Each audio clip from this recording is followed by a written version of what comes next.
এ মালতী, মালতী, বারবার ডাকতিস কেন? আরে আরে তুই যাবি রে ওর পাশের বাড়িতে তো বউ এনেছে নূতন, ও তুই দেখতে যাবি না? হ্যাঁ বলবে স্যার, আচ্ছা যদি দিতে আসি। হ্যাঁ তো তোরা আমার নিয়ে যাবি না? একবারে তো বললি না। হ্যাঁ তোরা একা গিয়ে কানে বিষ ঢালবি, আমিও যাবো।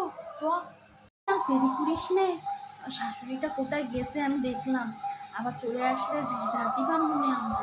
চ চ, কতই চ, কানে একটু বিষ ঢালিয়ে আসি। কতই চ আমরা চ চ, আমি তাড়াতাড়ি কর। গেছো, লজ্জা করো। আমরা পাশের বাড়ির কাকি আর এই মালতী আর এই পপুলি সবাই এসেছি তোমার সঙ্গে গল্প করতে। আসুন, বসুন বসুন। হ্যাঁ শাশুড়ি একটু বাজারে গেছে, বসুন। কেমন চলছে বৌমা? ভালো?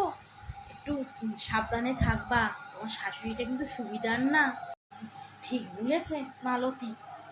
পাড়ায় কারোর সঙ্গে বলে না, বল।